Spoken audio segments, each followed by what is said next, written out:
Evening all. Hi Jeff, how you doing?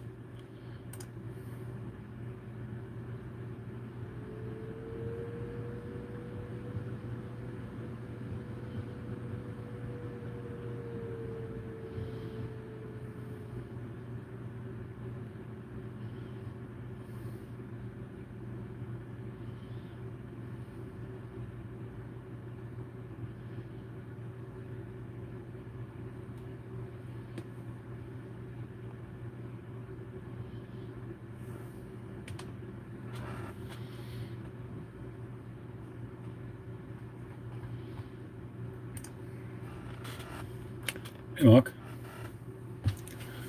So this evening I've got a box opening. This should be my new watch. I've opened the box, but we'll unpack it soon. That should be my new modded Seiko watch.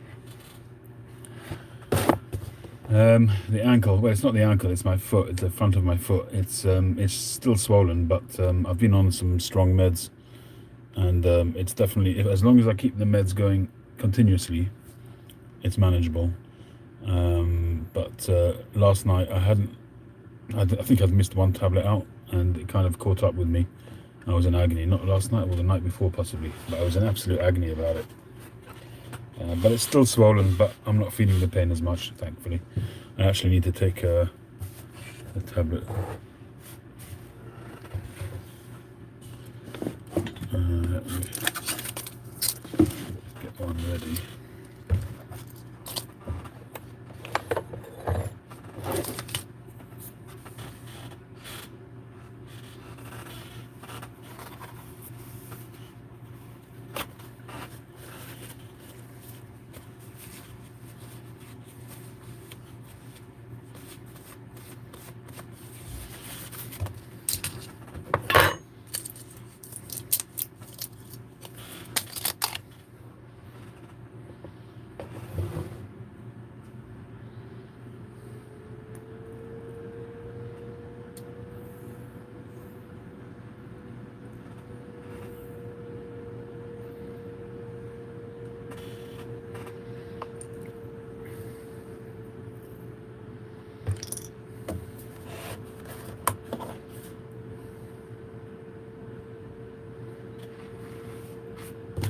I've been popping so many pills recently. I've been making up for the previous 50 years. I've always been averse to taking medication unless I absolutely need to.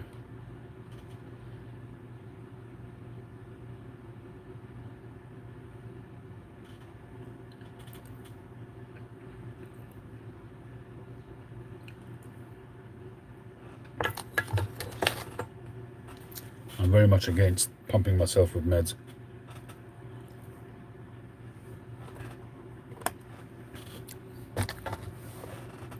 And sometimes I put up with stuff too long before I actually eventually take the medication. Oh, there we go. On this occasion, I've been taking it, so. Hey, Patrick, Syed, Beowulf, Steve, I guess, I assume. Hope you're all well. So tonight, for my first pipe of the day, I was rooting around in my drawer and I thought I would try some Asquith mixture. Hey Daniel, I haven't smoked it yet. I'm probably going to re-drill it, the Stanwell. The Costello I'm not going to convert, it's too small to convert. I'm not going to risk that. There's probably a 99% chance that I would crack the shank, so I will probably pass that one on at some point in the future.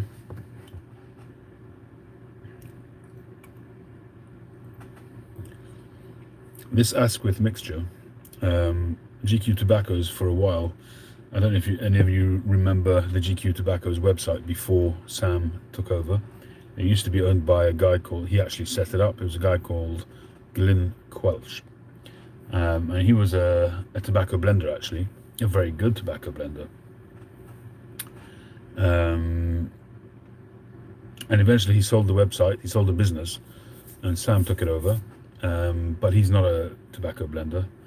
But for a while, those blends were no longer available because Glyn, he blended them himself, and he was very, very good at it, and he had some really nice selection of about maybe 10 blends or something like that, which he had readily available on the website.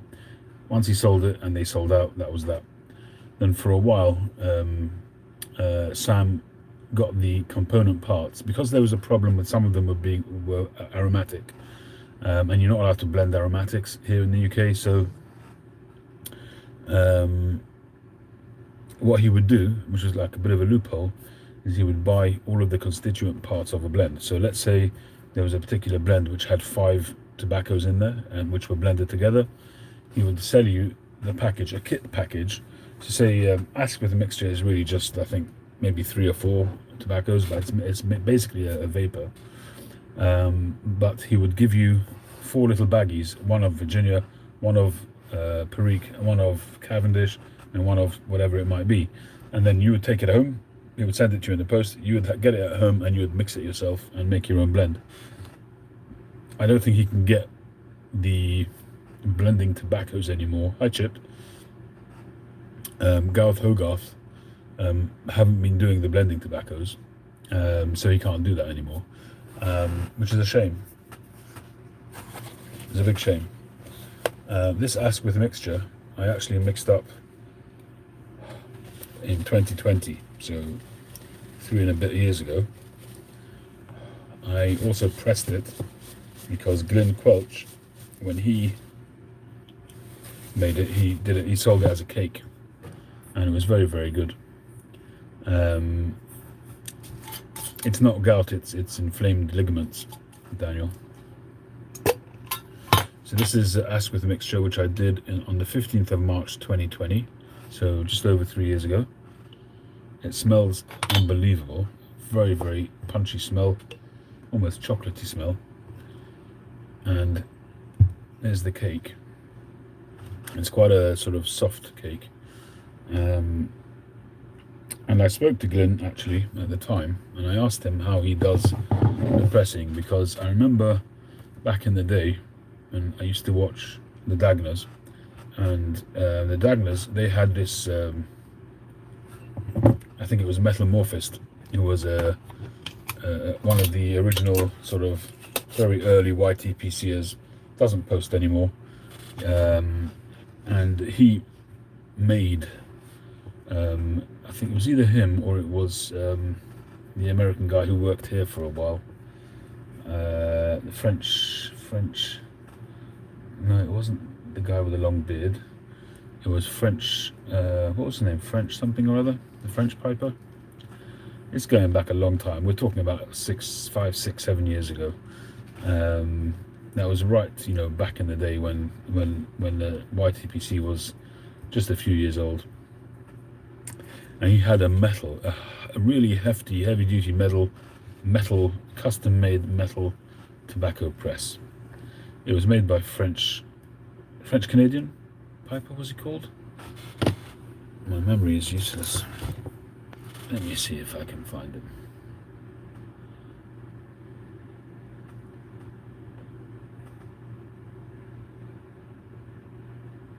Yeah, French Canadian piper.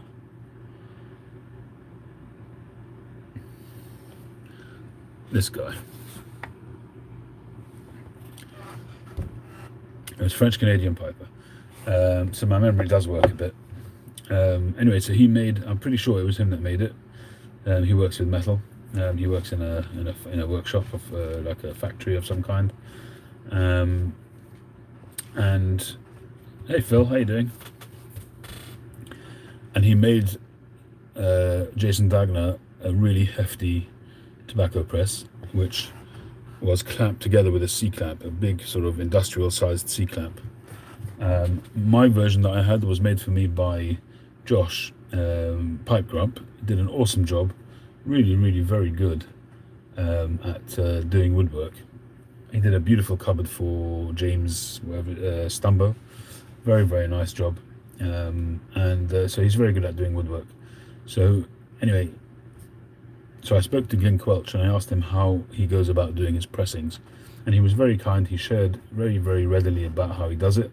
He said most people, when I watched Jason do it, for instance, he would put the tobacco in the clamp. You know, you line it with paper, or in my case, I just used Ziploc bags.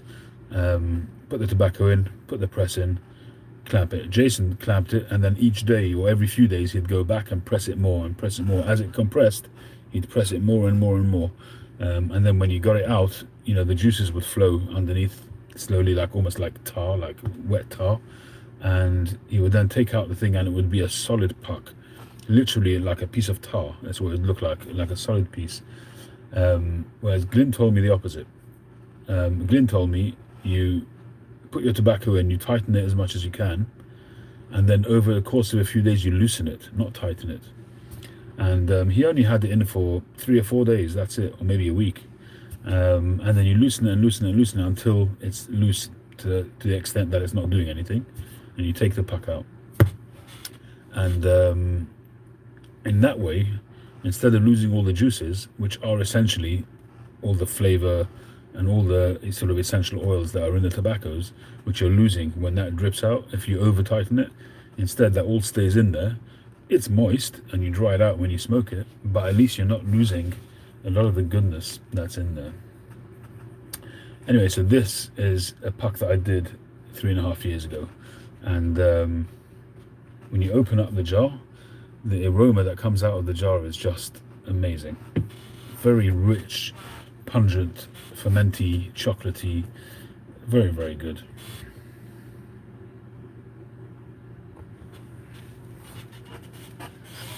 I mean, mutton chop Piper is like has been a sort of like an evergreen presence on YouTube, but I wouldn't necessarily say that he's part of the YTPC. I mean, he is, but he's not part of what we call the YTPC. He's on YouTube and he is a pipe smoker and he has a huge following, but it's not that same kind of. He has his own little sort of group, I think, where he does various things with tobaccos and stuff like that.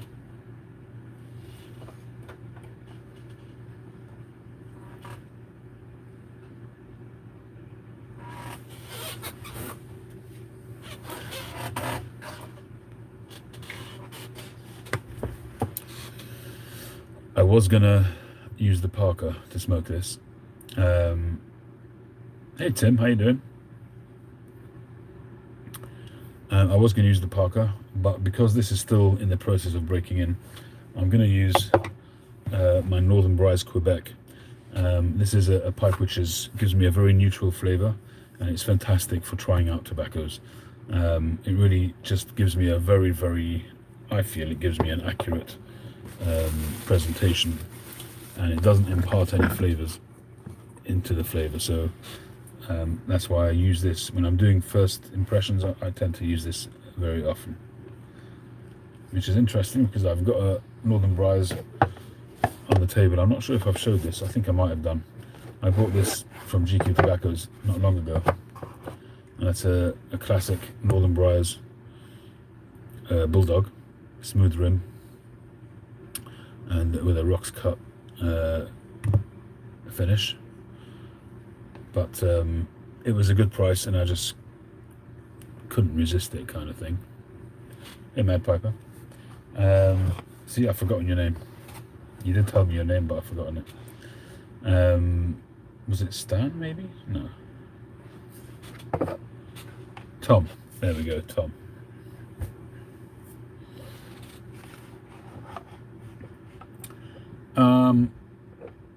Yeah, and hey Knife Maker, how you doing? Speaking of Northern Briars, I've actually just done a Northern Briars commission. I called Ian up yesterday, spoke to him, had a chat, and I've commissioned a pipe. I'm not going to tell you which pipe it is. We'll wait till I get it. He said it will take around 8 weeks or something like that. So we shall see. But I've had elements of that pipe shape before, but this one is a completely different kind of rendition of it. It'll be interesting to see. We'll see how it is. I've actually made something similar myself, but different. we'll see. You'll see when I get it. So I'm quite excited about that. So I was thinking of breaking this in tonight, but because I want to see what that's all about, I don't want to use a new pipe for that. So I'm going to get this going, and then we'll open the watch. I'm really excited about the watch. It actually made pretty good time. It took about a week to get here from Canada. The guy who mods them is in Canada, and he does a really good job. And it looks really good quality, and potentially, you know, when times get improved and I'm able to afford another one, I've got my eye on another shape, another mod that he does. They're all Seiko movements, but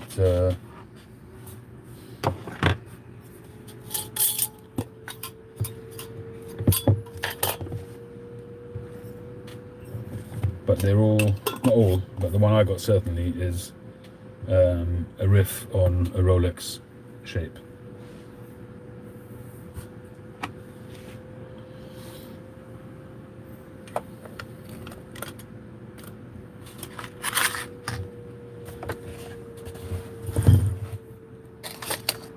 Let's see if we can find a tamper.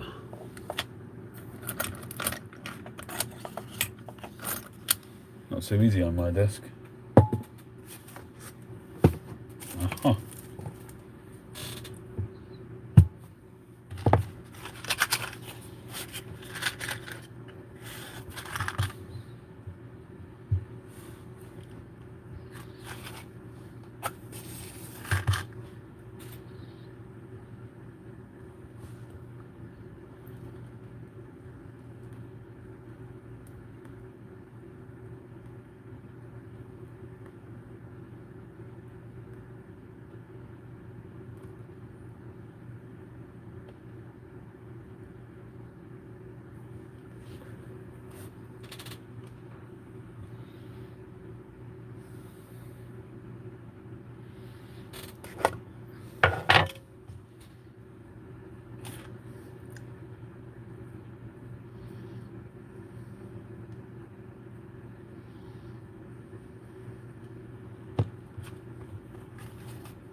Ah, Yusuf, I didn't know you do videos. I'm just having a quick look and I can see you got a few videos. I'm going to have to check those. I'm subscribing right now. There you go, subscribed. I shall check them out.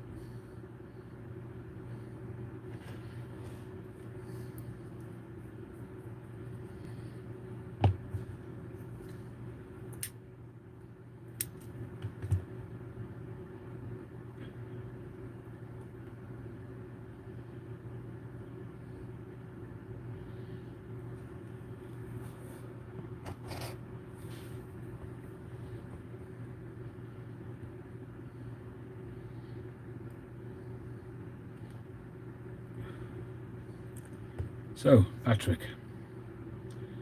Mark, you do have a pipe on commission in my book. I'm not up to it yet.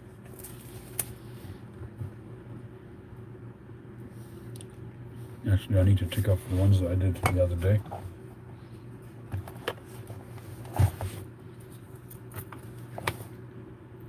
What was it? 755, 756, wasn't it? 755, 756. Done.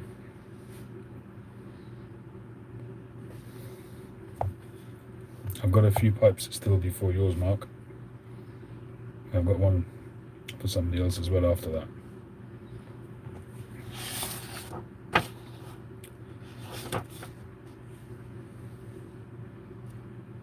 I think I have 3 pipes before yours, Mark, and more after yours.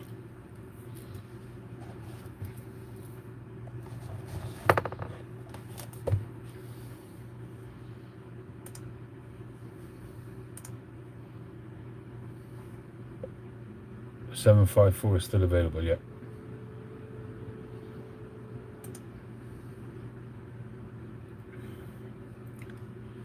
$754 is still available. If you want to buy it from me direct, I'll give you a bit of a discount. It's already discounted heavily, but if you want to buy it tonight, I'll give you a little bit more off the price. I'd like to see it go to a good home. At the moment, it's down to 225 on the 220 on the website. You can have it. You can have it for 200 if you buy it during the course of this live, and that applies to anybody. If anybody wants it, they can have it for 200. It's heavily reduced from the original price, so 449 and Gareth Hogarth Dark Flake.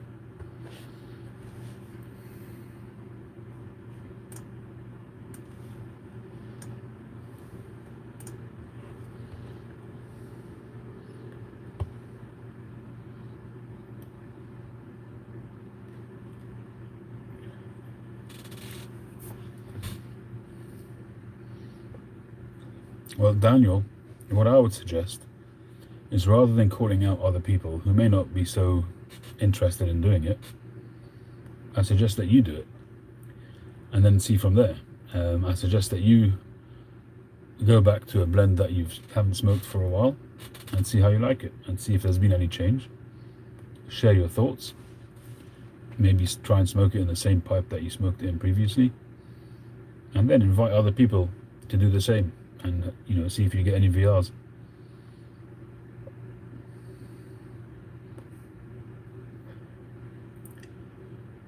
And number 4, Monte Cristo, lovely.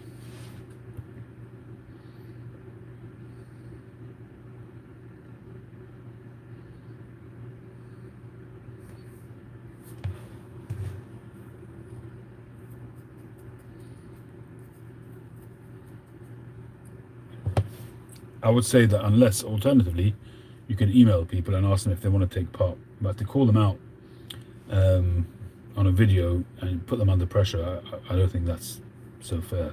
Hey, you do what you like, it's your channel, but it's just my thoughts. So either do it yourself first, or email them privately and see if they're interested.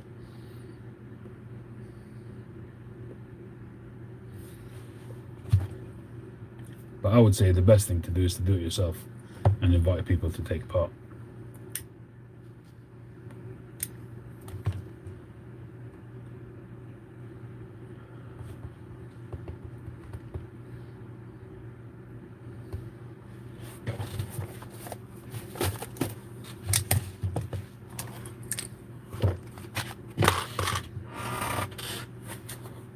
Okay, so the box arrived today. I ordered this watch well,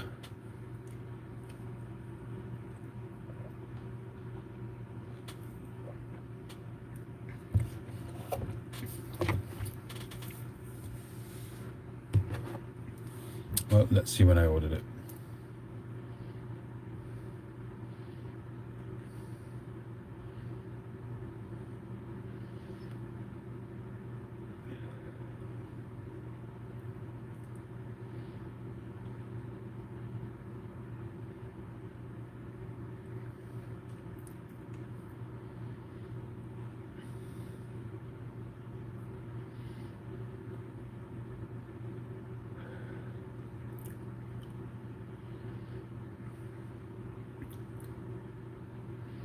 May 23rd. So it's the 4th. So taking about 10 days from Canada. I don't think he shipped it the first day, so I think he shipped it a couple of days after that. So it's taken about a week, actually, maybe 8 days, which is pretty good. So as I said, this is a Seiko mod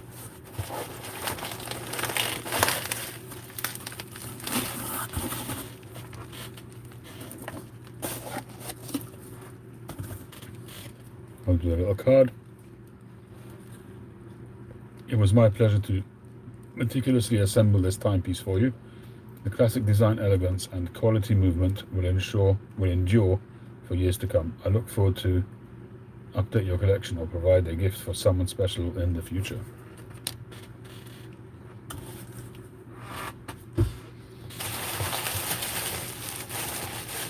It came from Canada via Royal Mail. I didn't have to pay any customs or anything like that, so I'm happy about that. Comes in a nice little protective case.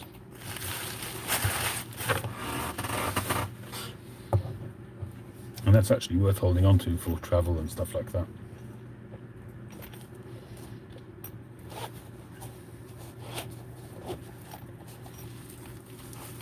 More bubble wrap.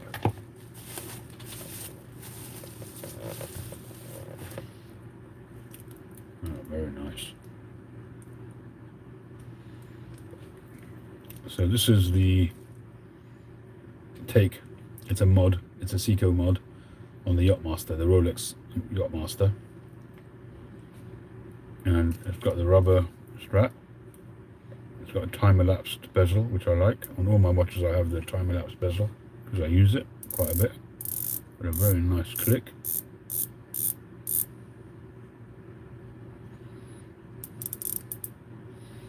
Sapphire crystal. Cyclops lens on the date. And we've got a clasp.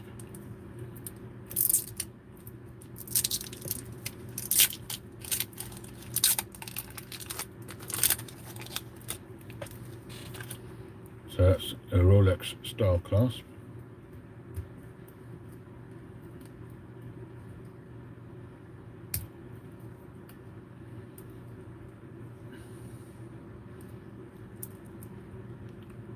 Feels pretty good.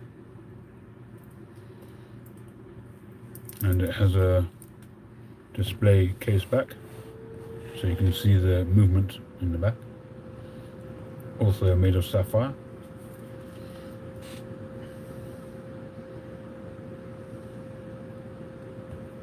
It's got a screw down crown.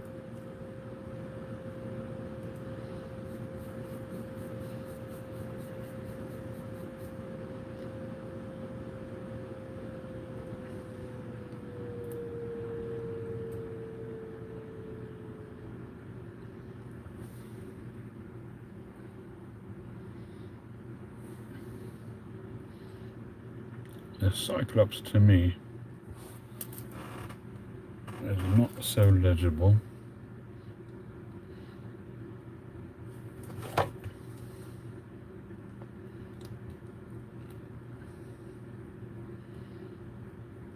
Just setting the time.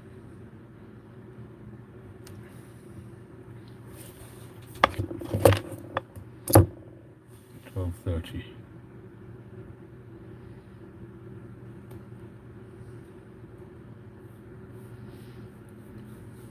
I've set the date on it, but I'll be honest with you, I find the Cyclops to be quite hard to read.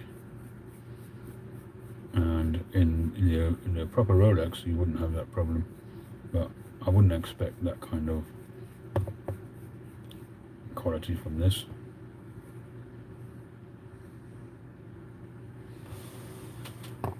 Let's see what the size is like. The website is called Update Timepieces, if I'm not mistaken.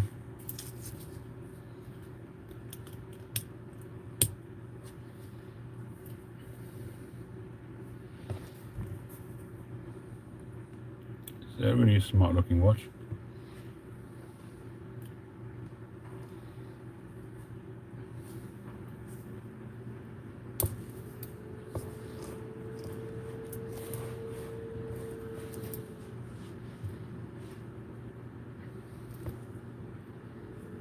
So I am going to need to adjust it. It does seem quite narrow over here. I don't know if the Rolex one is as narrow as that.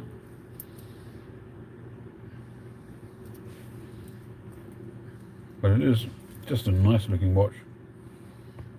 And if it keeps good time, and if the lume works well in the dark, then I won't complain.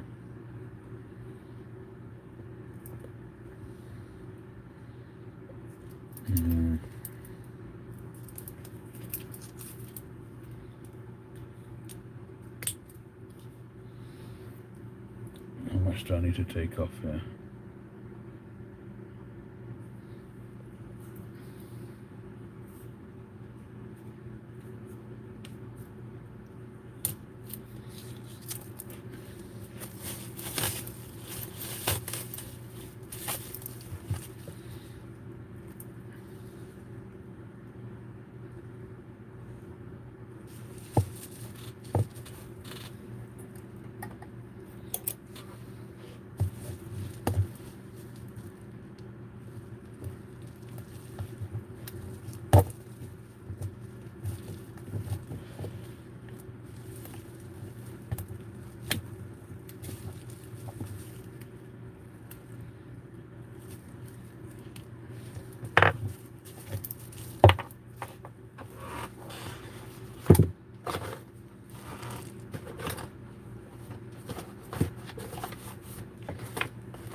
I'm just going to do it bit by bit. I don't want to overdo it on the size.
Hey Mark, I'm smoking some Asquith mixture in my Northern Briars, Quebec.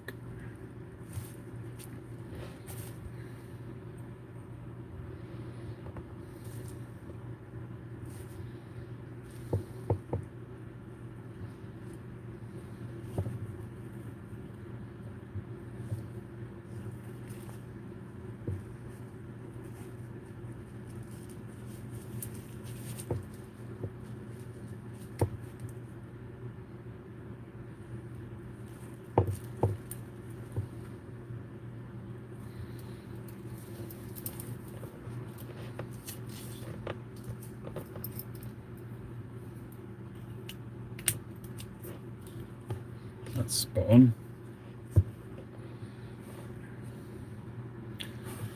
We'll see how well it keeps time.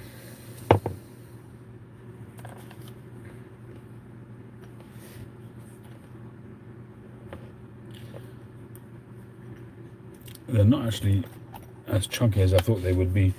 I mean, this is an exact, I think, size replica for the Rolex. My son has a Rolex, and I had a look at it on Friday. Not exactly the same one, but he has one which I thought would also be chunky, and they're actually really quite lightweight. I mean, my Seiko is a lot bulkier and a lot heavier.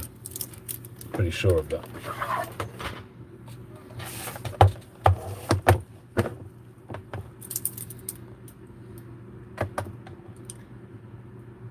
That's 186 grams.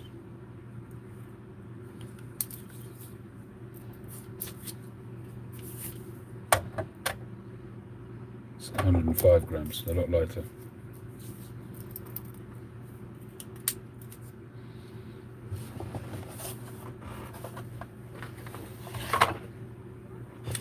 So that went fairly well.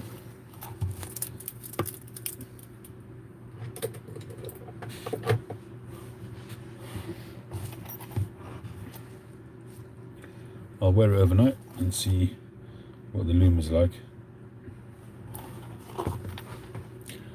let's get this relit.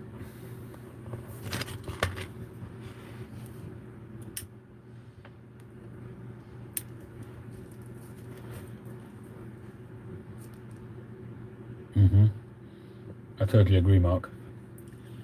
I think if I was a millionaire, then I probably would get a Rolex, because I think they're iconic.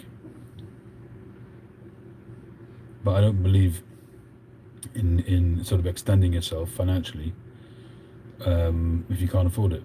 If you're just doing it for the show and you can't afford it really, it's like people who buy a big expensive house or a big expensive car, but they can't really afford it and they struggle as a result. It's just not me. I buy stuff with money that I've got.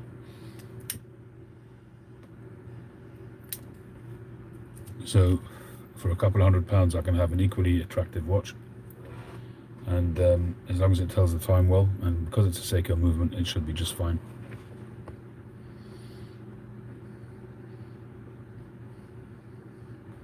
Yeah, Belova's a good brand. I think in times gone by it was probably a more higher grade watch than it is today.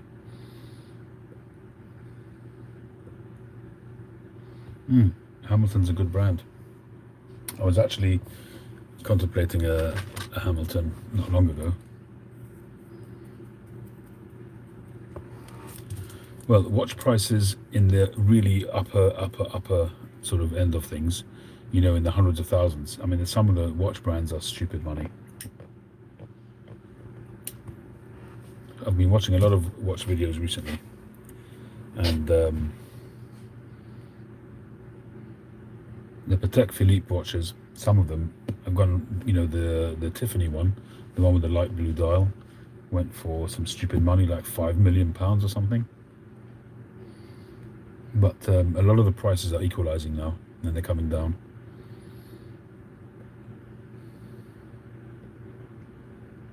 Hey, Jeremy.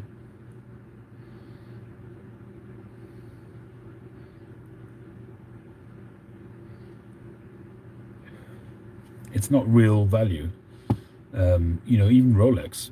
Nowadays, if you go into a Rolex shop, or if you go into, I don't know, Selfridges or any kind of department store and try and buy a Rolex, you can't just walk into the shop and buy a Rolex. It doesn't work that way. It's very rare that you could walk into a shop and they'll have one in stock and be ready to give it to you, to sell it to you. You know, even if you wanted to spend 10 grand and you had it and you're ready to spend it, they wouldn't necessarily give it to you. It's like that with any of the boutique kind of brands, like AP, Audemars Piguet, Rolex, Richard Mille, any of these really sort of super rich kind of watches, super expensive watches, and you know, some of okay, Rolex is not in that kind of thing, but Jacob and Company watches were again stupid money. But some of them, if you happen to get the one which people want, the list price of a Rolex, for argument's sake, let's say a Daytona, which is a very desirable Rolex, if you get the Daytona where the list price is, say, I don't know, £13,000, I don't know what the prices are, I'm just making an assumption. Say it's £13,000, to buy it on the market, on the grey market, you'd have to pay £20,000 for it. But Rolex and a lot of these boutique companies, they're very, very strict. So if you buy a Rolex, let's say you go on their waiting list and they call you up and say, we've got a watch for you, you go and buy it, and because it's one of those desirable watches, you go and sell it straight away. Rolex has a record of who they sell watches to, and if they discover that you've sold your watch, they'll never ever sell you a watch again. And it's the same with AP as well, and any of these big companies, they're all the same. And you have to build up brownie points with these companies. To be able to go and get a watch, you have to build up brownie points. So what they'll often do is they'll make you buy a more expensive watch, which people don't particularly want to buy. Number one, because they don't. The reason why the 13,000 one increases in value is because people want that. They don't want to spend 50 grand on a watch. They'd rather spend 20 grand on a watch. So those ones become more desirable, even though they're cheaper than the 50 grand watch, but they're more desirable because they're more affordable, for those kind of people. So what Rolex does is they'll say, I haven't got that one, but I can sell you this one, which will cost you 30 grand. So you have to spend more money, but you'll have to keep it because it doesn't appreciate in value, because people don't want to spend 30 grand. So that way they kind of get you as a customer, so that you're going to buy a watch and keep a watch. And then once you've bought a watch or two from them, then they'll send you the lower down watches, because they know that you're a customer that they can rely on. I suppose that's their strategy for ensuring that the values are retained.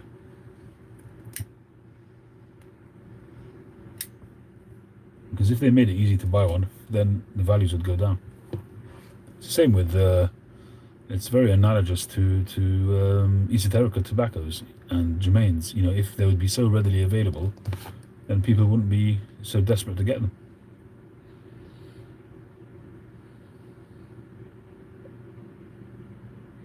And it's not just because they're good, because Boswell's Northwoods is good, it's great, but it's readily available, so it's not something which has become a unicorn blend.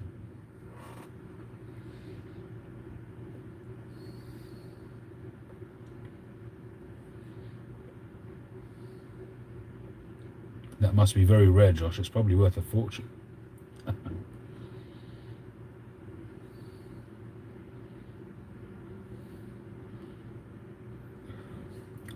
Well, they'll all have been sapphire crystal, I think. I mean, I don't know how far back they go with sapphire crystals, but nowadays they'll all be sapphire crystal, Patrick.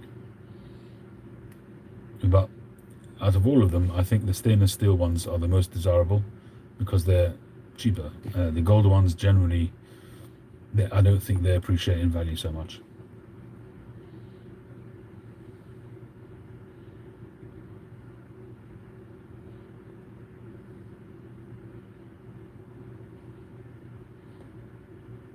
Hey Troy. Sam, how you doing?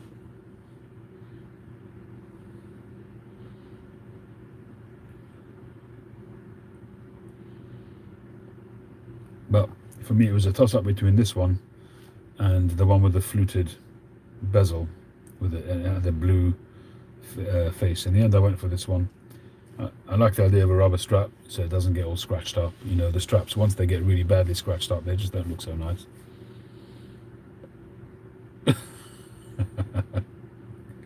No, I think you just made it more unique, Josh.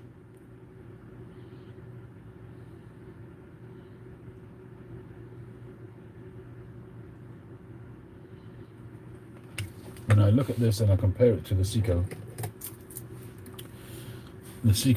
has its own kind of style, but it's a much more sort of in-your-face kind of brash-looking timepiece. It's very nice. I like it a lot. But when you compare it to that, this one's just a little bit more refined, a little bit smaller, but it's still an attractive-looking watch. We shall see which one I go with more, which one I wear more often.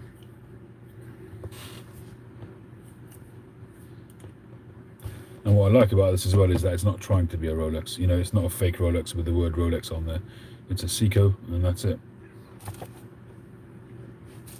I have had a fake Rolex many years ago.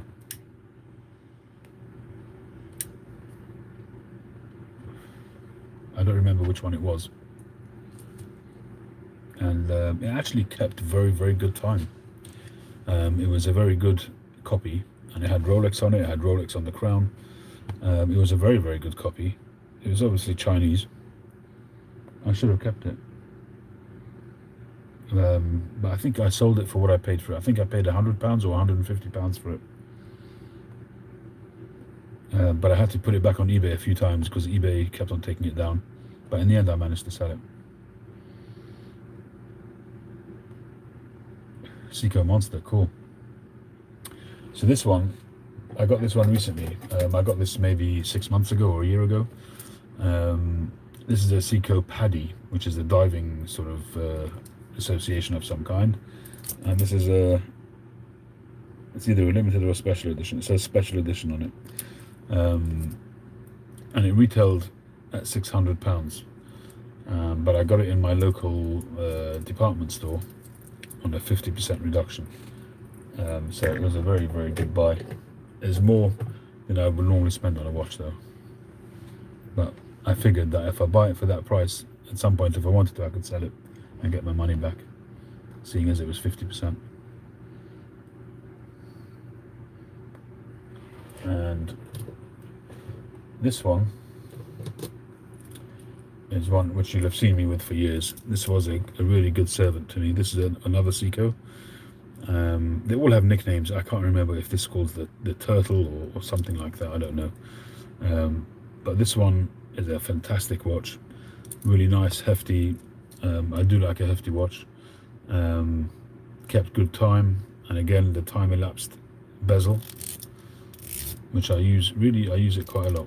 I find them very useful. And the only reason, okay, it's bashed about, and I tried to get it. I could still get this bezel changed if I wanted to, and I wanted to get a sapphire glass. I think I mentioned this previously, maybe last week or the week before. The only complaint I had about this watch was the hands. The loom is painted. The luminous paint is only right on the top tip of the hands, and they're really quite similar in size. So I found it hard to tell in the middle of the night when you're half asleep which was the minute hand and which was the hour hand. That was the only complaint I had. And also when the hour hand is next to the hour markers, it was also very confusing. You lost audio? There's no reason why I should have lost audio. Anybody else lost audio?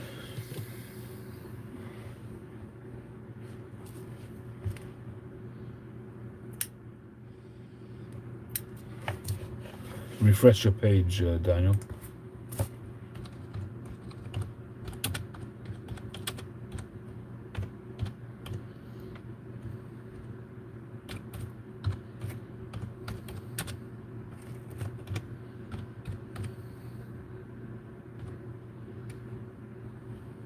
All right, you've done it, okay.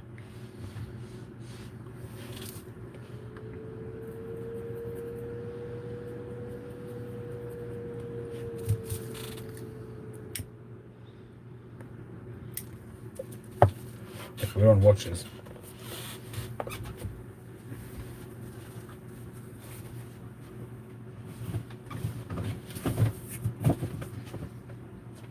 I'll show you some of my old watches, old timers.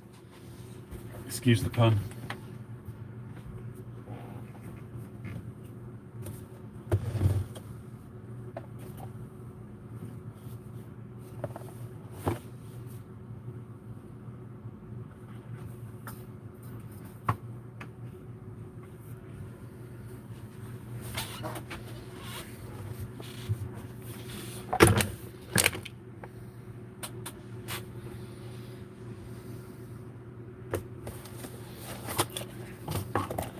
This watch, one of the guys that I follow on YouTube is a watch guy, and this was one of his favorite sort of cheap end Casio watches, and apparently this watch has been around for many years, and it's got the heavy duty strap on it and everything, and apparently they decided to stop this watch.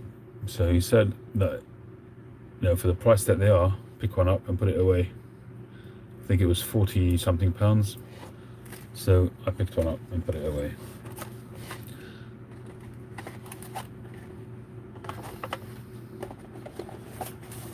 So that's that one. It's a bit like my pipes. I've got some pipes that I just don't smoke and they're still brand new, so I've got a couple of watches like that as well. That's an empty box. This one, I think I've showed this to you guys. This is a very special watch. This is a Casio Edifice Red Bull racing team. and all of these sub dials all light up with different coloured lights, red, blues, whites, and all of that kind of thing. The battery's gone on this, but I'll have to get the battery replaced. And I think it has a thermometer on it and stuff, different bits and pieces. It's quite an advanced watch, and it's very, very clean. I've hardly ever worn it. It's got a thermometer, yeah, a compass and a thermometer. Hey Robert, how you doing? It's a very glitzy watch. I mean, most of my watches are really quite cheap. That one might be worth a few £100 now. It's probably hard to get. I bought it a good number of years ago. This is an old Seiko Kinetic, which I also wore for many years. It served me very well. I think the battery's it's a rechargeable battery, but I think it's not holding a charge anymore. So if I wanted it to work, I'd probably have to get the capacitor changed. But a very good watch, great lume on this watch. Good watch. This is another Seiko. This is a titanium case and bracelet. And this is a world time. The whole display is actually a digital display, and it's got a lot of stuff going on it, and obviously the analog. Also a very good lume. Lume is very important to me. I like to be able to see the time at night. So with my Apple Watch, I generally wear my Apple Watch for work, so that when I've got machines on, I can get buzzed, so I know that somebody's trying to get hold of me. Or if the ring goes, the ring is connected to the watch as well. But I don't wear it at night because it disturbs my wife, because it's too bright. You can set it to go off until you want to see the time, but as long as I remember, I take it off before I go to bed. Anyway, so that's a Seiko titanium, light as a feather, a lot going on. It's a good watch. I kind of from time to time think that I want to get batteries in all of these, but they're not cheap to get batteries. You know, it's 20-30 quid a pop. This is another Casio edifice, again with the rotating dial, the time-elapse dial, good lume, and it's a stopwatch as well. This one, the battery is still working on this, I think. Yeah, you see the hand going.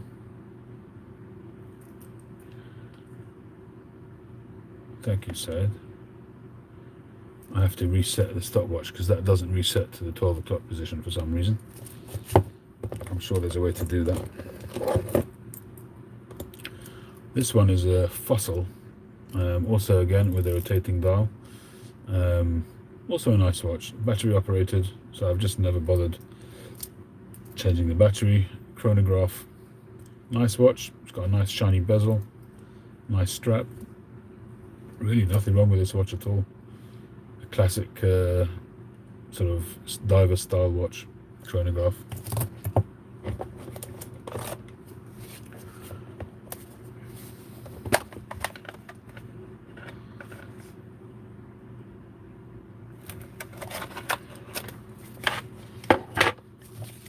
Cool, that's old fashioned, isn't it? This is, I bought this when I was about 17 years old, 18 years old, something like that. More like 17 years old. So it's probably about 35 years old, that watch, Seiko. Seiko has always been one of my favorite brands.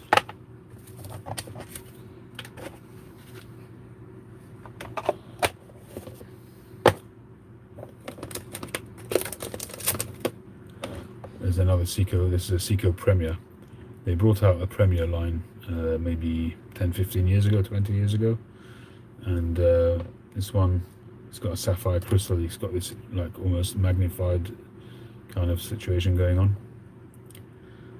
I've also found this one really hard at night to tell the time. The lume area on the hand is so small and very similar position to the small hand, to the hour hand, and the strap broke at the time, so I've just never bothered repairing it or getting a new strap.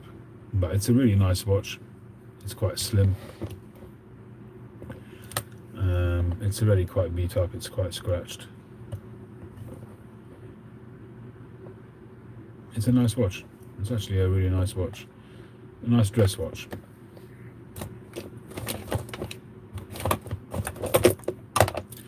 This one, another one which needs a new pin in there. That's another Casio edifice. It's not a G-Shock, it's an edifice. Again, the rotating dial. Got a bunch of sub-dials with different functions. Fantastic luminous hands. I actually gave this to my son many years ago, and he gave it back to me not so long ago. He says he doesn't use it.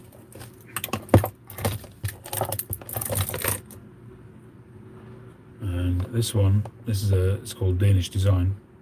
It's an automatic watch, also with a display case back. Automatic watch. This is a very, very nice watch. Two of my boys gave it to me for my birthday a few years ago. I wear this on festivals, on Jewish holidays.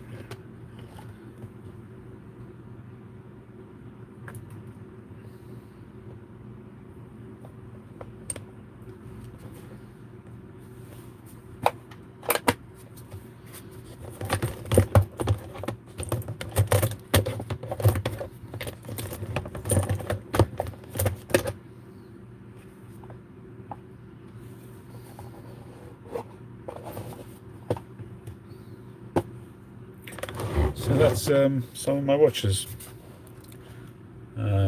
What else have I got here? I've got the Tissot you've seen, the TW Steel you've seen, the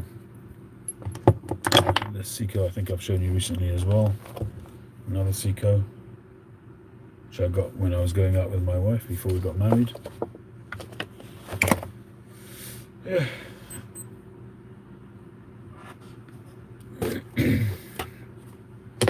The swatch, yeah, the swatch is in the cupboard.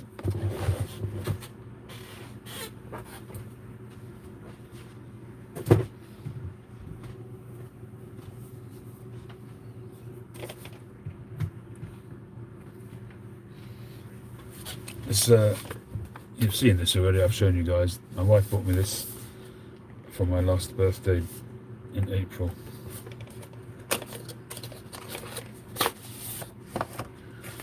This is a swatch. Ce n'est pas un swatch. So this is a take on. This is not a pipe. The portrait, the painting. Oh, this is not a pipe. So this is a swatch watch which says ce n'est pas un pipe, and it has a copy of that painting in the face of the watch. It's got various different bits in relation to the artist Magritte, who was the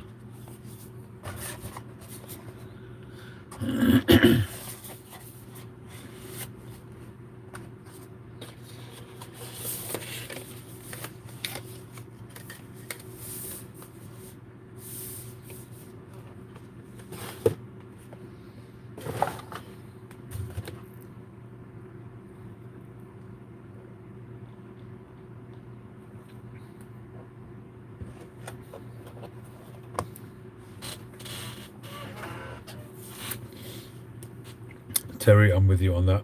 Time goes too fast.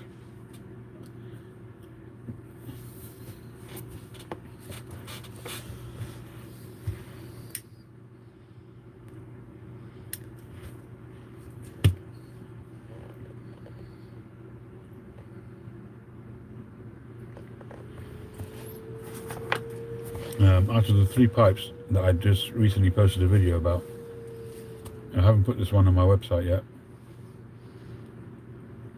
This is an absolutely stunning pipe. It's got gorgeous grain and a very nice carved rustication on the other side.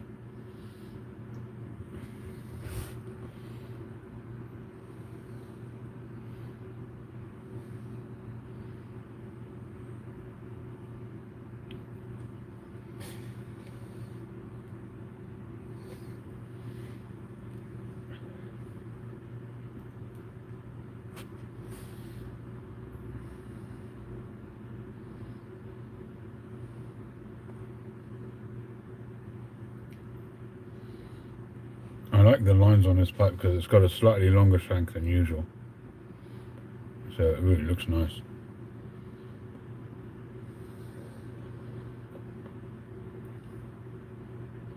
I might actually keep it. I haven't put it on the website yet, but I just love that it's got kind of a lot going for it. It's got a really, really nice grain and a nice carving.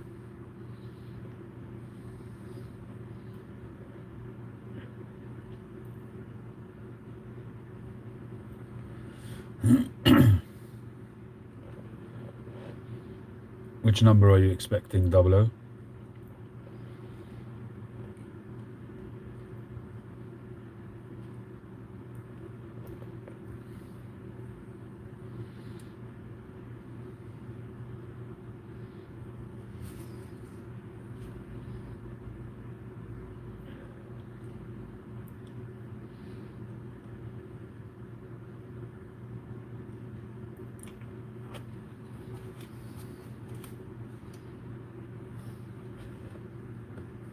Hey McPhil, how you doing?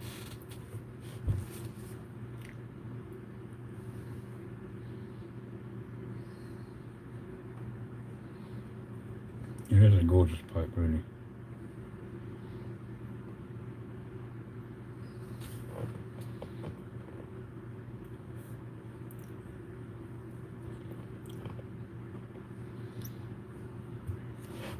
$478.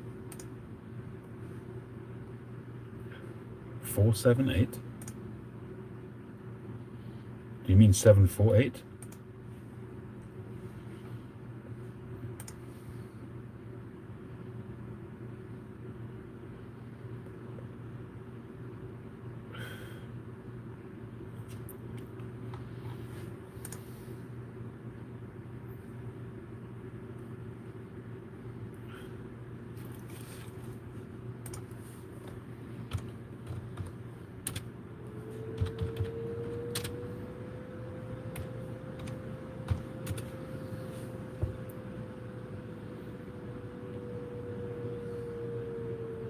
The Rhodesian. You should be getting that soon, I would have thought.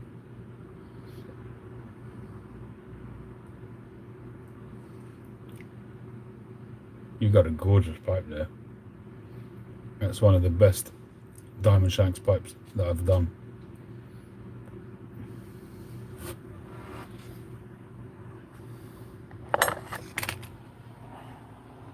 Don't mind that one there.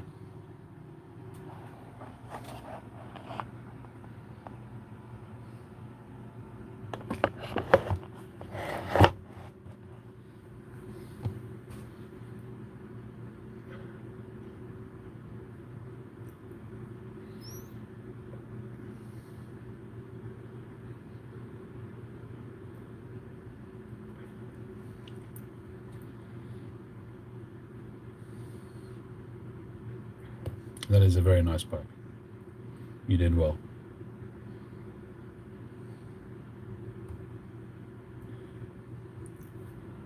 Shape, stem came out beautiful. Nice pipe.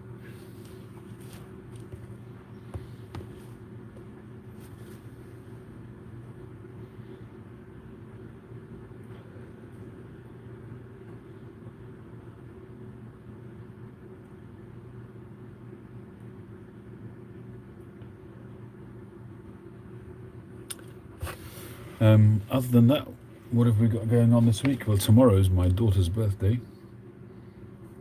My 18-year-old is turning 19. Hey, David. And we're also using the opportunity to do a birthday party for my grandson, who, for whatever reason, I don't remember the reason what it was. There was a reason why we couldn't do it at the time. So we're doubling up. So he's very excited about that. Troy, I've got many more things I need to do before I buy a Rolex, that I can promise you.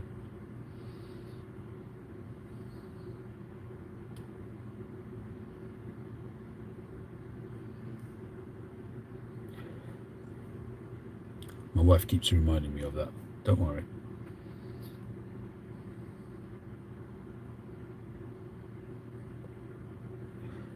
The Rolex dream is a dream unless I win the lottery. Otherwise, that's very unlikely to happen. Unless somebody gives me one. And that's unlikely to happen, so I'll make do with my mod, or my Seiko mod. And actually, as long as it keeps time, I'm delighted with it.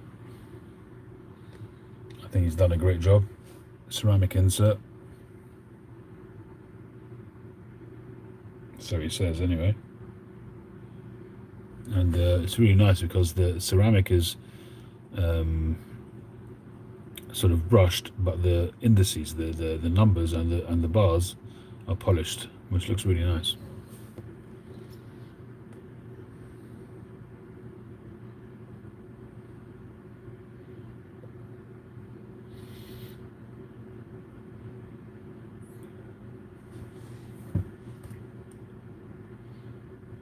Hey Pepper Bear, how you doing?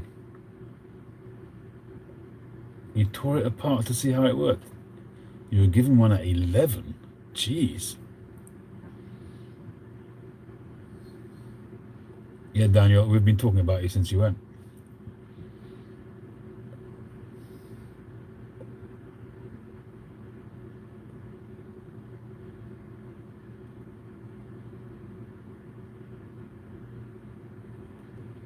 Anyway, so this Asquith mixture, it's a vapor, Virginia Perique, and this one, I don't know about nowadays because you do get plenty of vapors which have got quite a lot of Perique in, but in the days when they originally put this together, this was, I wouldn't say unique, but it was quite unique because it had a very high percentage of Perique in it. And you can tell that when you just open the jar, the aroma on it is so strong. Okay, this hadn't been opened for a long time. As I say, it was done in 2020. I put that together.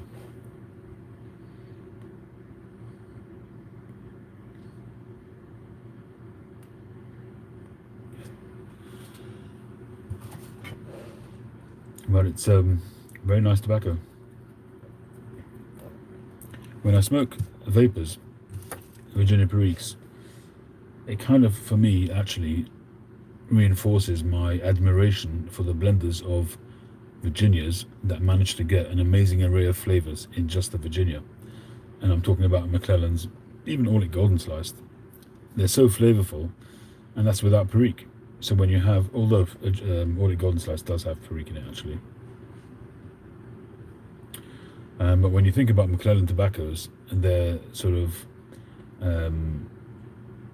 their Virginia blends, especially things like Christmas Cheer or 40th Anniversary, or some of the mature Virginias that they do, they bring out such an array of flavors, and there's no Perique in there, there's no Orientals in there.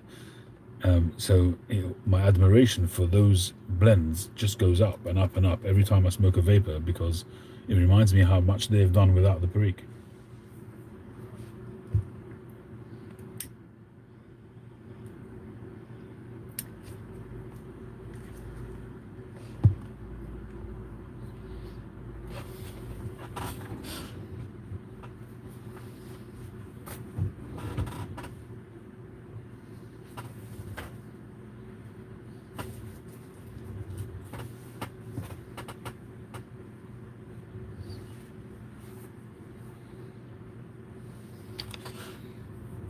This is one of the commissioned pair that I did.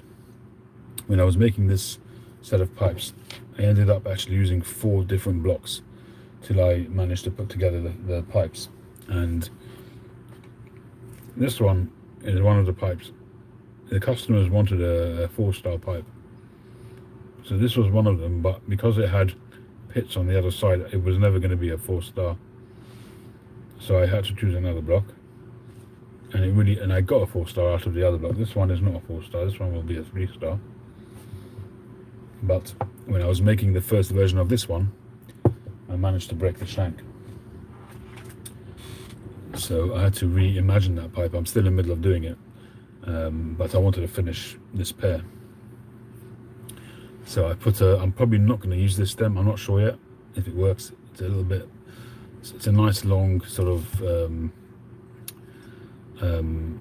the guy wanted a saddle, so I made a saddle, but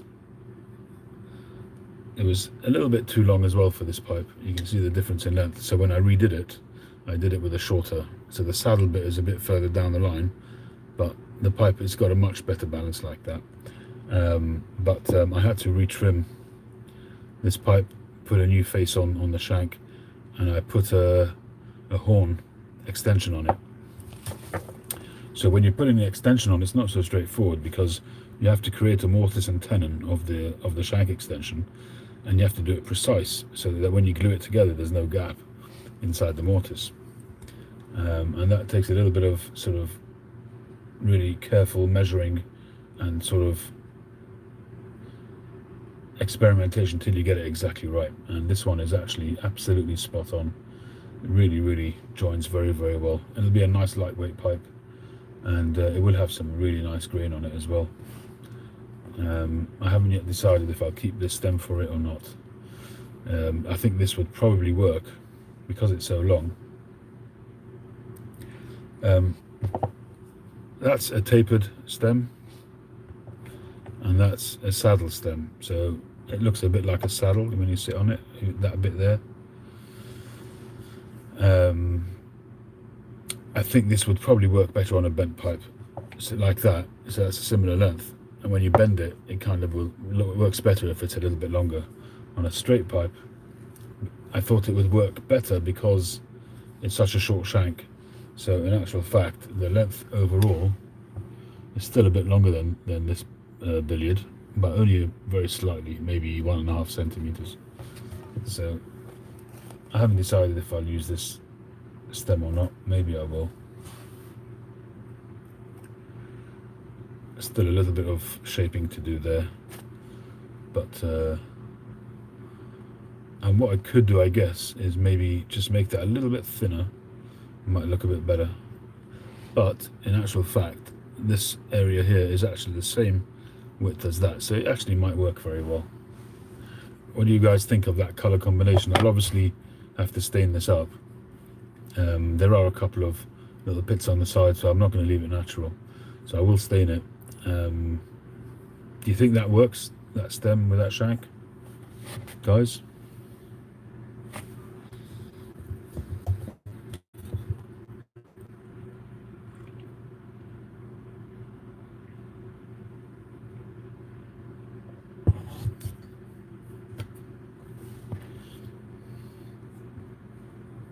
Any opinions?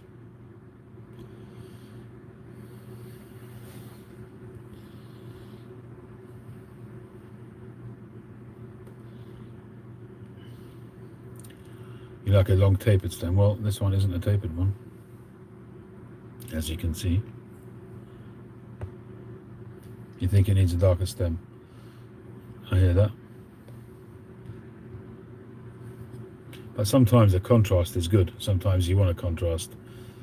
If what might work is if I do more of an orangey kind of stain on that, then that might work.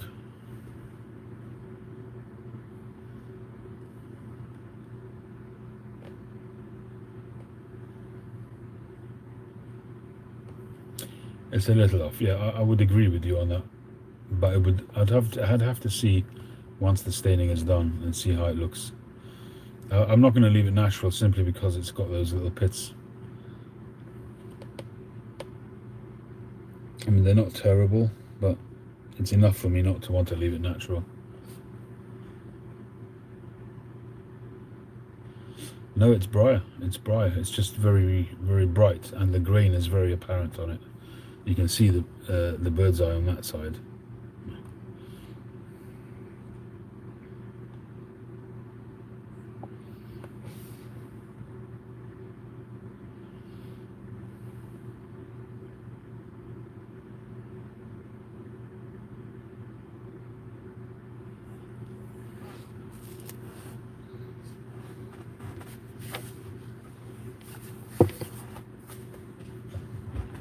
But that little pair worked out very well. I'm very happy for the customers. They were so excited. It was their first commission, and I really wanted to do well by them.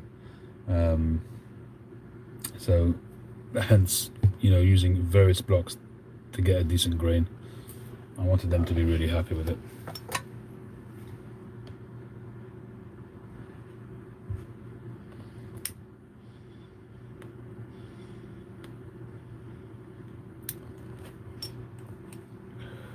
button polish wouldn't work on that, Daniel. Button polish is actually a lacquer. It's a lacquer with a little bit of a colour to it. And lacquer you'd only use really on a textured surface like that. Although I won't be lacquering this pipe because I've polished up. The idea of this pipe, or the rustication, is that you've got still a sanded top edge, and then the carved bit is the darker bit, and the upper bit is flat and sanded and a browny kind of color. And when you turn it, it catches the light. I wouldn't want to lacquer it because then the lacquer would go into the crevices as well, and you'd kind of lose that contrast to it. So this pipe I'm going to leave as is. I'm not going to lacquer it.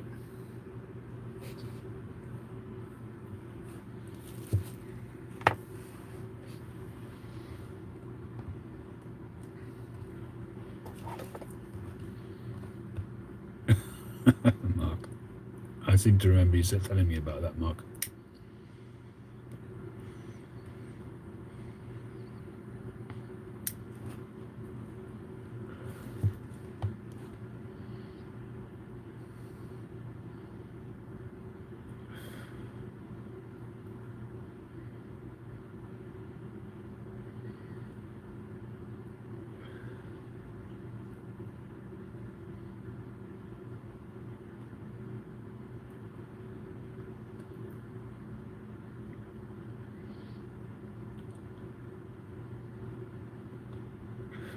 I don't get that much call for the wine sort of port, sort of deep purple kind of stain. I don't get much call for it.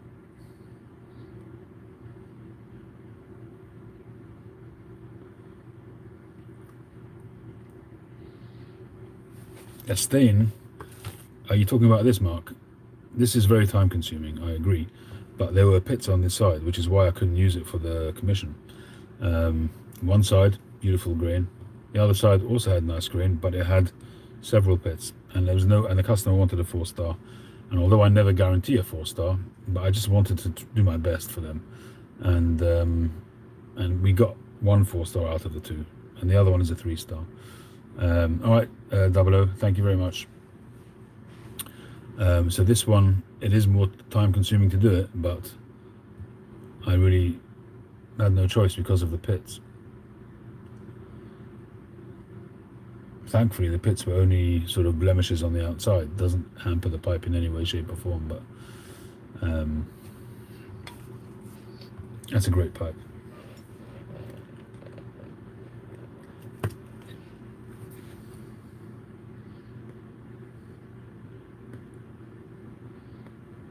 Burgundy is nice, Daniel. I do like that myself. My Ascorti is kind of a burgundy kind of colour. Where is it?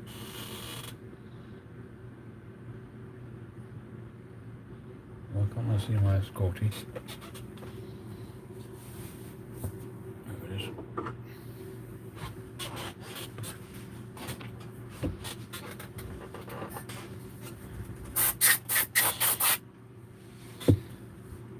So this one is kind of a bit like a burgundy kind of colour, and it's really nice. I do like that.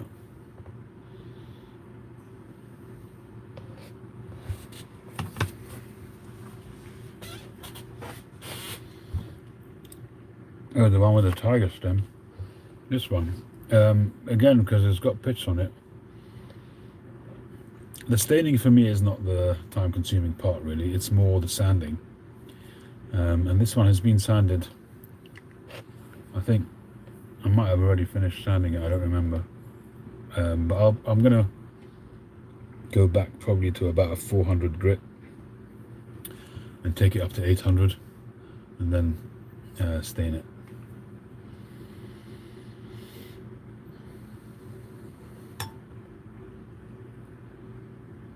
Yeah, Daniel, that might be an idea. I might do that. Do some burgundy stain, see how that goes.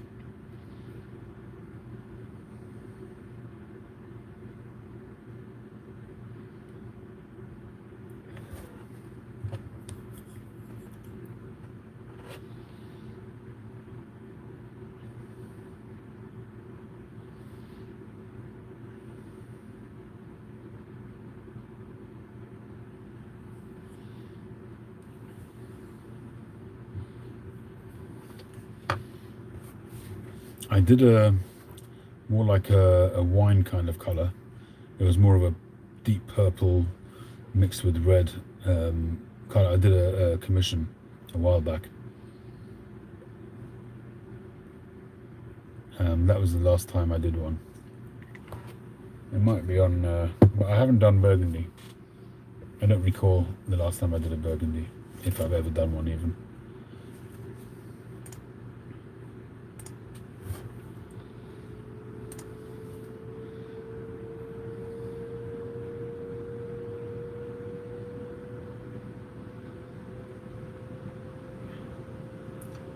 The purple one was pipe 723, but it's more red. The customer wanted it to be red, you know, like closer to red.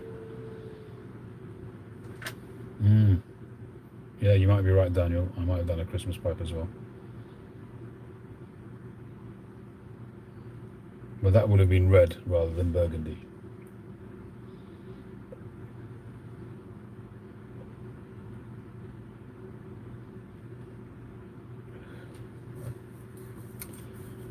My mum's, she had a bit of a cold last week, but I spoke to her yesterday and she was feeling a lot better. Hey, David.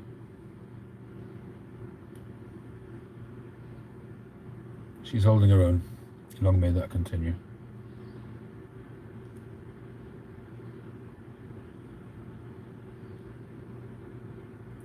Oh, actually, 722 was also a little bit of a burgundy-ish kind of colour.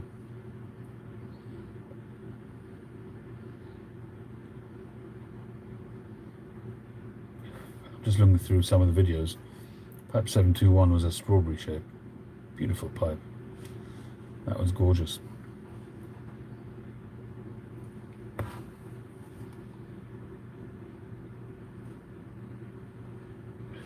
I'm not going to do a retrospective. We did this a few weeks ago. Went through a lot of my previous pipes. Oh, there's my room videos.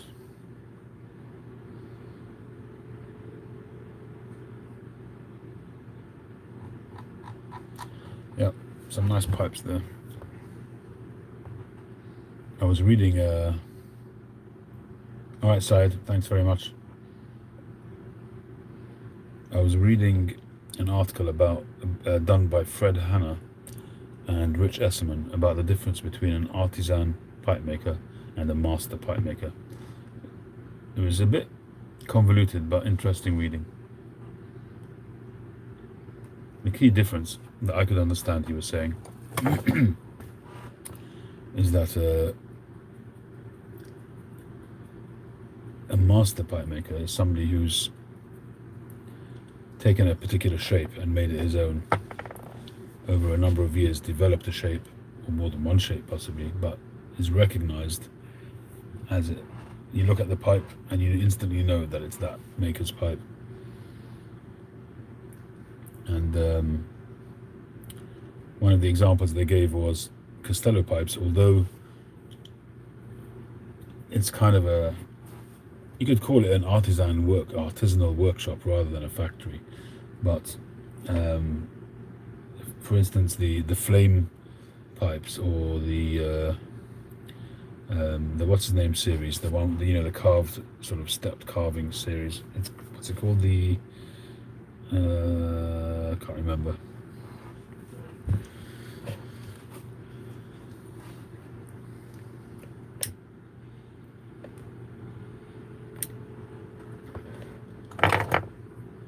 It was quite a subtle point they were making as the difference between a master and, I mean, I certainly would call Tom Eltang, not the Dune, Le Dune. Is it Le Dune? I think is that called Le Dune? Yeah, I think you might be right, son. Also the ones with the flame, the carved flames on the bottom of the pipes, phenomenal. So those are instantly recognizable as Costellos.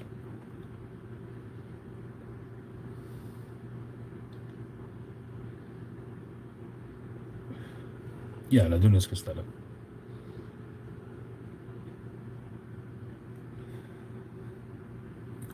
But they were making, as I say, a subtle point that you could have an artisan who was still one of the most acclaimed pipe makers in the world, but essentially what they were saying is that an artisan pipe maker usually will make loads of pipes, beautiful pipes, very well made pipes, worth every penny kind of pipes, but they'll often be their version of somebody else's shape.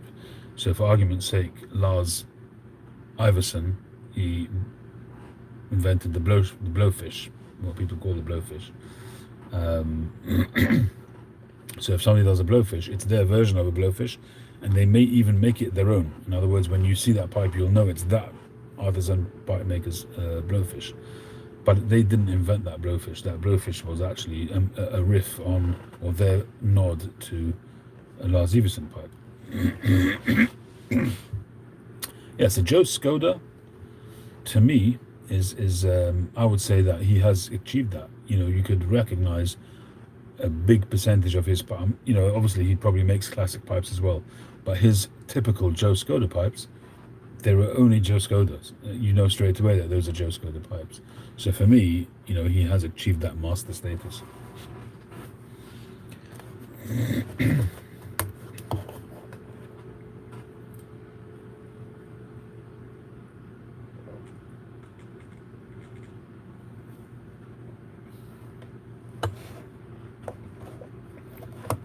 Yeah, Ferrovaro's metalwork is very, very recognizable.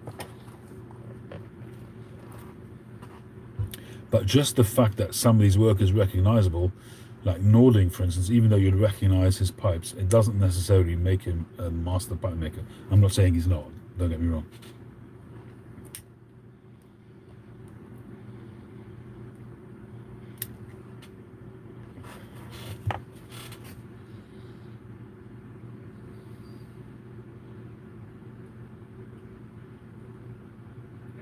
Cheers, David.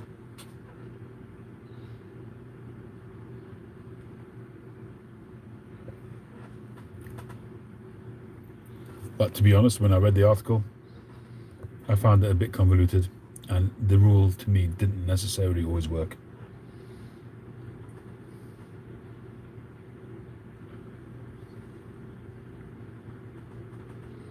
One of the examples of master pipe makers they gave was S-Bang pipes. So it's Ulf Noltersmeyer, something like that, and I can't remember the name of the other guy.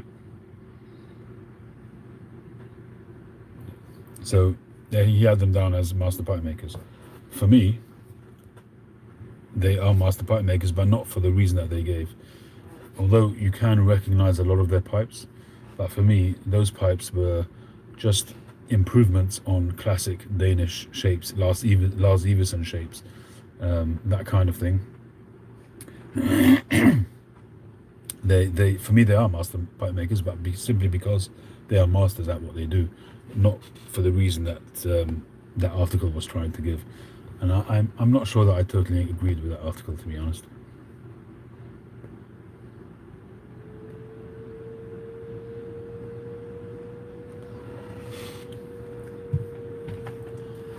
I have done some bamboo pipes. I've done a few. One which I have still is this one here. It's quite a big pipe. It's like a, not quite magnum, but that's a 9mm, which is not easy to do, and it's not easy to find bamboo that wide. But this was one of the first, I think maybe the first pipe actually that I worked on bamboo. I experimented it for myself. It's a really, really nice pipe. It's got some nice eldritch moss stem on there, and this one is a stem which, in the days when I wasn't happy doing hand cut stems, but that one came out really, really well. I smoke it every so often. It's a beautiful pipe. It's got lovely grain, big deep bowl, and very nice bamboo. I do like this pipe. I have had an offer from somebody to buy it, but I've resisted so far.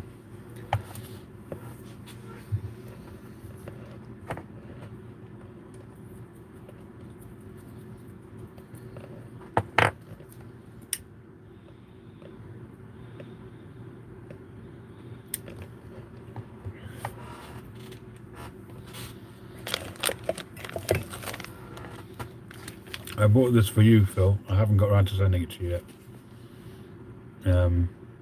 I don't know when this was. I bought it a couple of weeks ago, but that's got your name on it.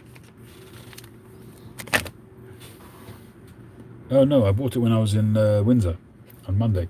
Last Monday, I went to the Havana House shop and I just wanted to spend some money there. I like to spend some money in a B&M when I can. I bought a cigar there and I bought that pouch.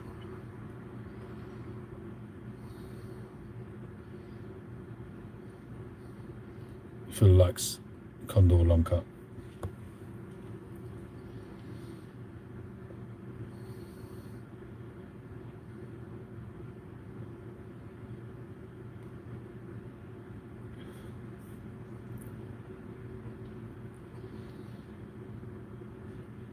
That wasn't why I was showing it, Phil. No worries at all. And it's no problem if you don't find it. Seriously, don't worry about it.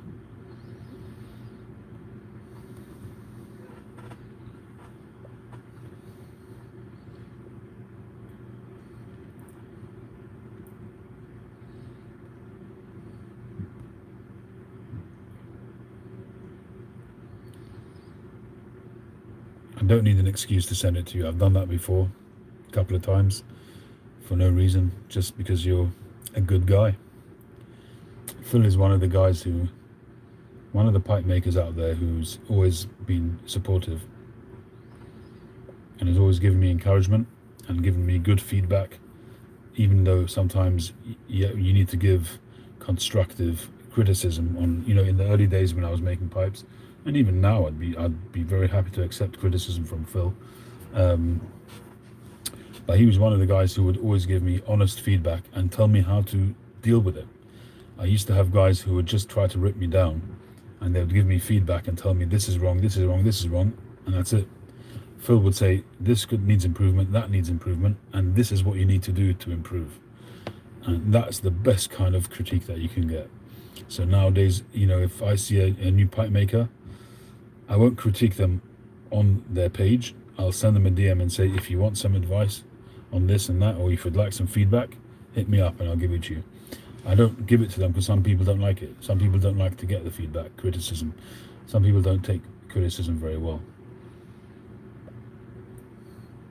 But I've sent messages to a couple of pipe makers recently, who are definitely developing in the pipe making arena.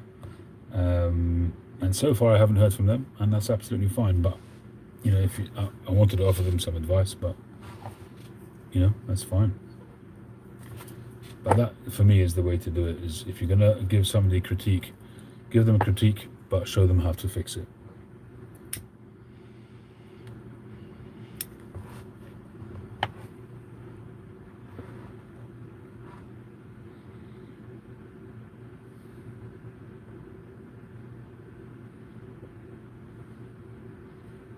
It is hard to give critique because giving critique can come across as being conceited. In other words, that you think that you're an authority on the matter.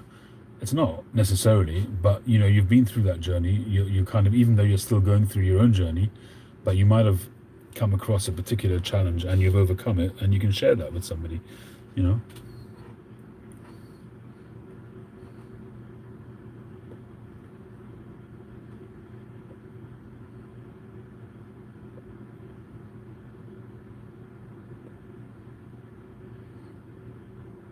Exactly, McPhil. It really does feel good to buy it the old way, even if it costs a couple of quid more.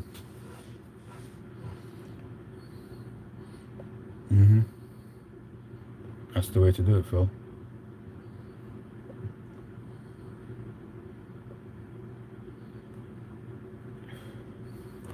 What I hate is when I get people commenting on a pipe or whatever it might be, and it's done in a thinly veiled sort of way. In other words, they're kind of making it sound like they're being supportive, but in reality they're criticizing, and they're doing it to be spiteful. And that bothers me the most, and I ignore it, and I'll remove the comment often.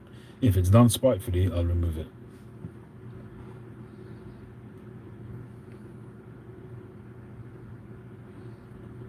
Look, anybody who's going to be online will have their detractors.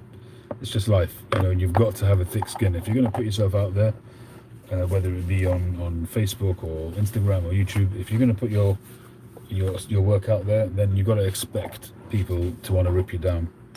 It's just the way it is nowadays.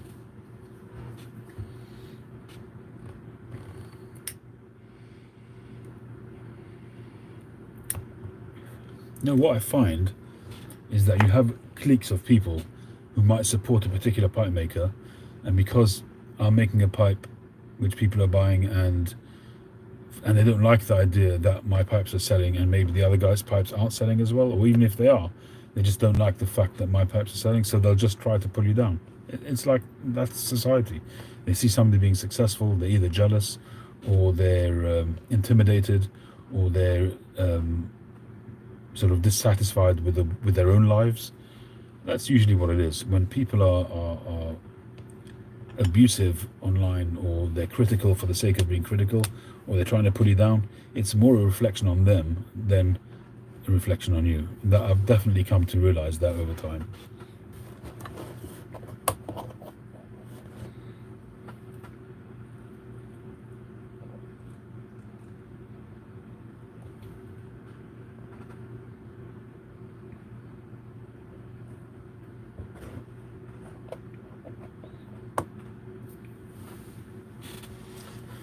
Tribalism is a good word. I've seen that most definitely here in the UK, quite distinctively. I have spoken to a few people about it, but I definitely experience it on a regular basis here in the UK between other pipe makers here in the UK. There is definitely a tribalism here amongst pipe makers.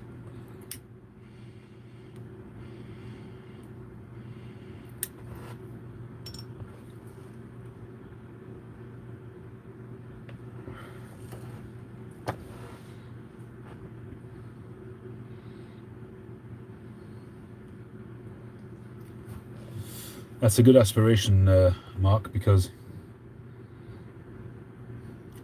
in actual fact, the super grain pipes are even rarer than the 4-star pipes, because my 4-star pipes don't necessarily get the super grain stamp. The last pipe they got the super grain stamp was the 5-star pipe, which Dale Piper has got.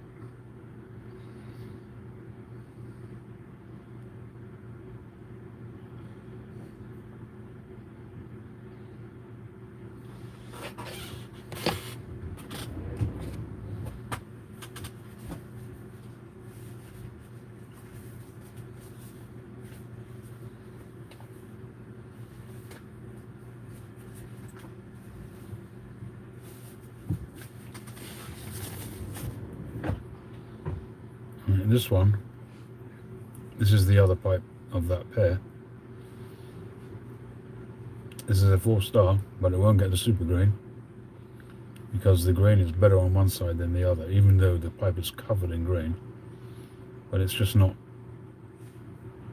balanced in terms of the grain. The grain on this side is far superior to the grain on that side, but it's a fantastic pipe and it's earned its 4th star, but it won't get the super grain.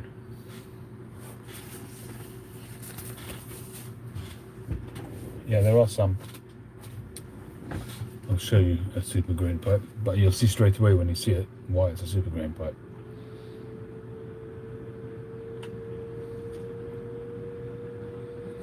It's actually on my gallery.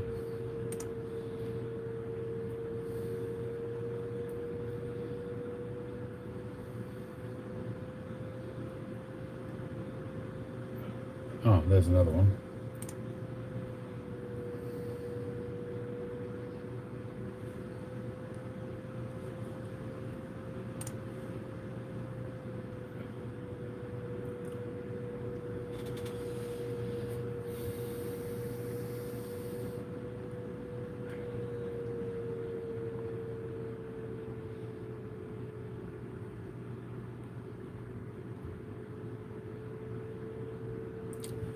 I mean, I'll be honest with you, there are some pipes that I've done that could have got it, and I probably just didn't think of it at the time, to be perfectly honest with you. I mean, some of the shield pipes, stunning grain, and they could have got a super grain. But I think I've tended, besides for the 5-star, I think I've tended to make straight grains the super grain pipes. And in reality, I suppose a pipe which has got superlative cross grain, there's no reason why it shouldn't be a super grain as well.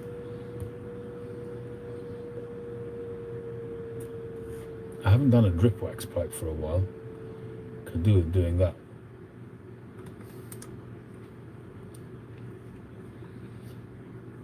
Alright, here's the other super grain. That's a 4-star super grain. That one could have indeed been a contender for a 5-star. But the grain and the contrast on it is just absolutely stunning.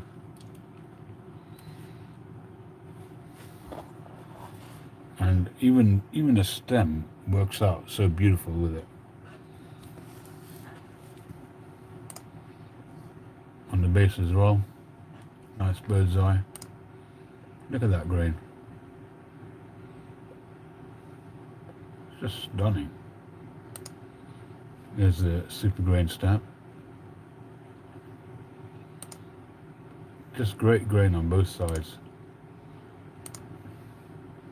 Stem was gorgeous. Look at the rim.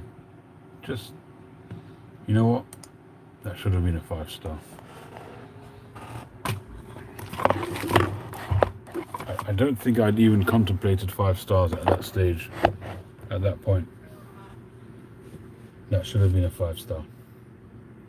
It really should have. But I think the fact that it's super grain is good enough. It's super grain is what do you call the stuff around it? I don't know. I don't know what, if there's a word for it, but it's just known as cross grain bird's eye.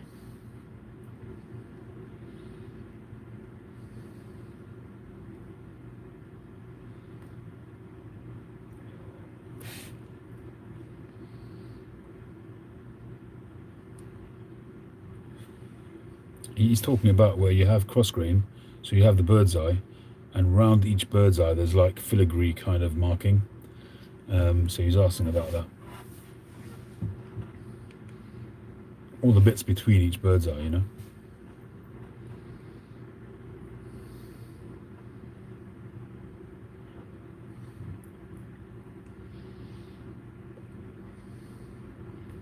I've had some really good BJV pipes.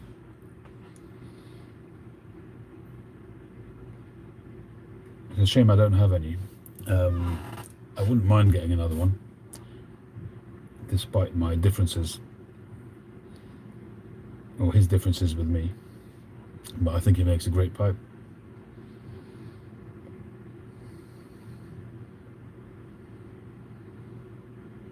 I stamp all my pipes with stars, Daniel, whether they're smooth or rusticated.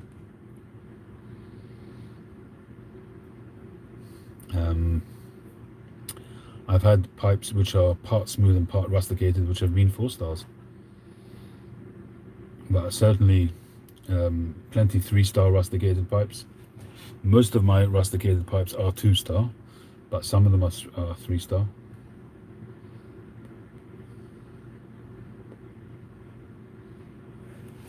And this one, it could possibly be a 4-star, this one. Because it's got beautiful grain, and the rustication I think on this is excellent. I really think it's an excellent pipe, and it is definitely a contender for a 4-star. Drilling is on point.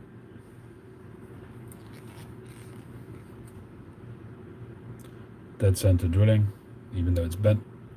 So it'll be at least a 3. I don't know if it'll be a 4, we'll see. And that's even if it goes on the site. Let's see if it stays here or not. I haven't decided. Do I rank them?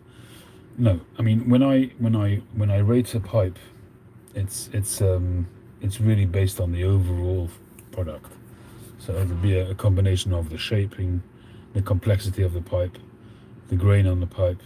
So you know, if you want something to be, hey Maui, long time no see, how are you? If you want a pipe to be highly rated, generally speaking, it needs to be a smooth pipe. But very, very occasionally, if the pipe is so well made, if the shape just works out so well, the balance of shapes, if it works that well, and there's really a nice, good bit of grain on it as well, and the rusticated part really sits very well in the whole overall design, for me, it could technically be a 4-star, but it would be quite rare. The vast majority of my fully rusticated pipes are 2-star, occasionally a 3-star. If it's fully rusticated, it's unlikely to be a 4-star. This one might be an exception simply because it's got stunning grain on the whole pipe besides for that rusticated area, but I'm not sure, and there's a fairly good chance that it will be a 3-star.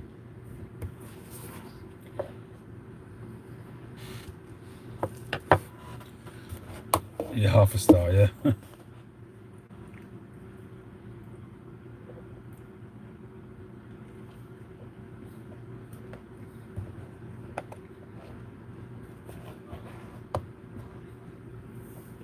mean, what some pipe makers did is the other way around. They would undergrade it. So if it was really a 4-star, sometimes they'd grade it as a 3-star, as a favor to the person that's buying it, so they can get it for a cheaper price. Castello do that. They've been known to do that. So sometimes you can get a really beautiful Castello, and it'll be graded, I don't know, what is it, 2Ks or 3Ks or 4Ks, but it would be graded less. Or maybe it'd be graded as a, I don't know what the grades are, but instead of being a collection or something like that. I'm not that familiar with the grades.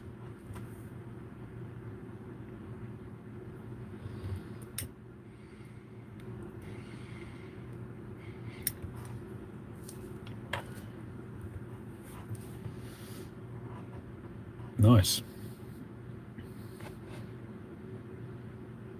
A pre-numbered LCS cracked egg.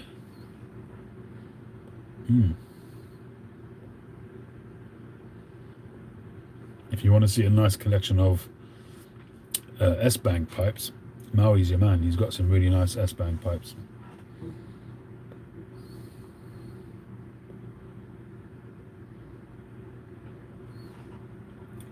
To convert to 9mm, I would prefer generally to have a shank diameter of at least 18mm, ideally 20mm, but the lowest I've done I think is around 16mm.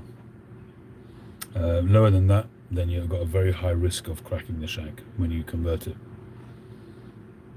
Unless you're lucky and whoever made the pipe before, like say Savinelli, who made the pipe with a big tenon, and you just have to convert the tenon, but the actual mortise is already big enough.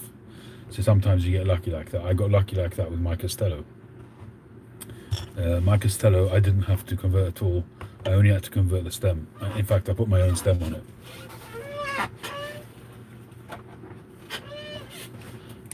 This Castello, this was the size of the mortise when I got it. So I was very, very lucky.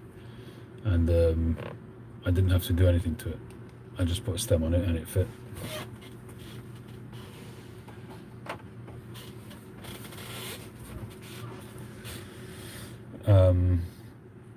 The only other thing possibly you could do if you're going to go narrower, say a 14mm shank, then what you want to do is maybe put a band on it, a metal band or a silver band on it, and glue it up and make sure it's fully cured, and then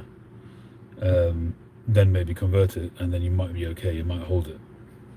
But sometimes you might still get a micro crack in the shank even though you've got a band on it, and it's not the end of the world, you know, because the band will still hold it together, and it's very unlikely that the crack will go down the shank.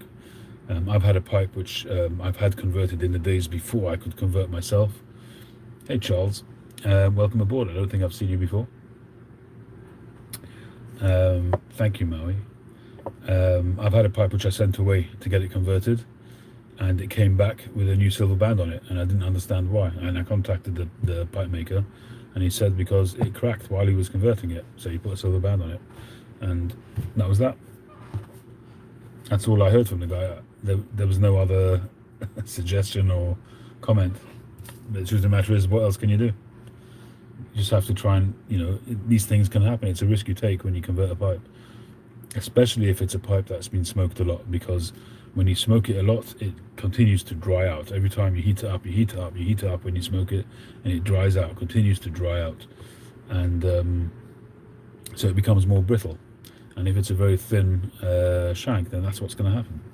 It's very common to have a very slight hairline crack in the top of the shank. It's not unusual.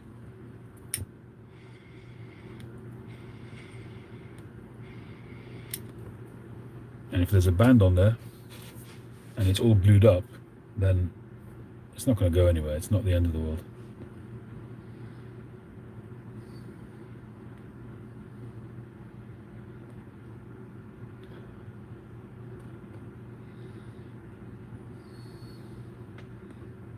I wouldn't touch a meerschaum pipe, no. I have no experience with meerschaum other than smoking it. 14 mil. I would recommend that you send that to Mike Billington at Blake Marbriers. Don't send it to me. Mike's got so many rigs that he can put that into that will protect it while it's drilling so much better than what I can do. So I would, even though I'm happy to take the work, but on this occasion I'd much rather not take the risk, and you'd have a much better chance of success with Mike Billington. You could send it to Ian Walker as well. I mean, Ian will do it just fine too. But in terms of equipment, Mike Billington has got a whole array of different that he could put it in. You can buy plenty of meerschaums with 9mm, but he's talking about converting it to 9mm, a non-filtered one to 9mm, and that's a different kettle of fish which I wouldn't want to get involved in.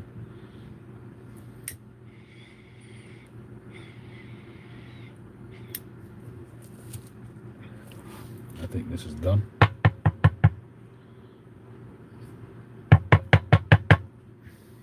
Yep, that was that. Down to the heel.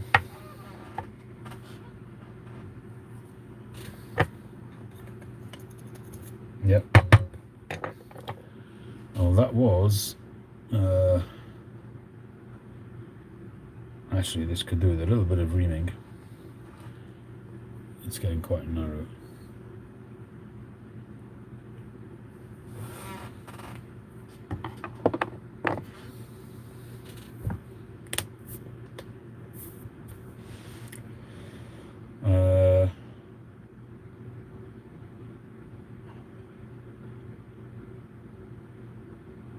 Yeah, so the carving will be done while it's wet and soft, and then they'll usually dip it in wax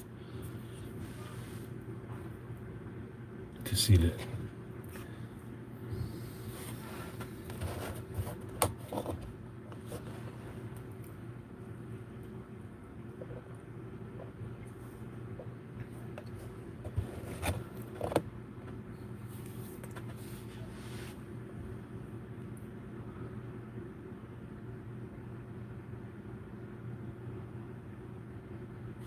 Maui, absolutely. Cubans, they've become it's really just become a lifestyle thing now for the people who are very wealthy. The vast majority of people now will not be able to afford Cuban cigars. They're just too expensive. And I think that people who have had collections of Cubans up to now are sitting on a lot of money. And if you had a big collection of Cubans, you're really quids in, because the prices of them are skyrocketed. So if you've been building up a collection over the years, then you've got a lot more value than you originally expected.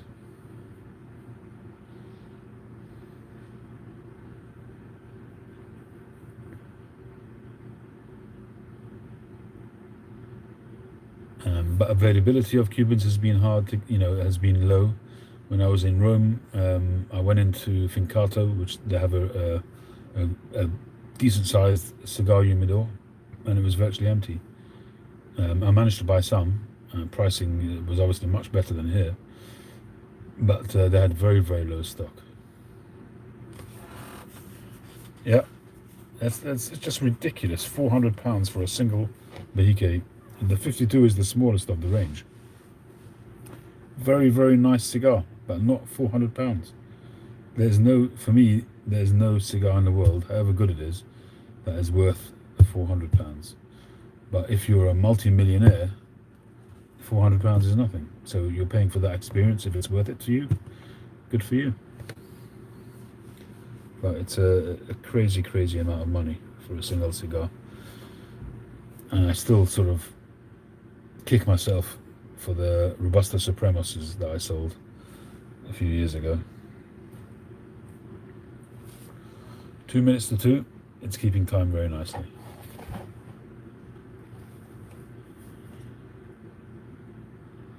Does anybody know what Cohiba's Pep smokes? Who's Pep?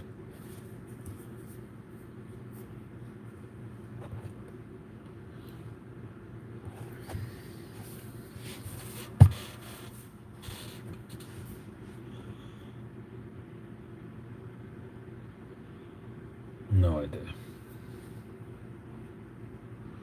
Yeah, hindsight is a great thing, isn't it?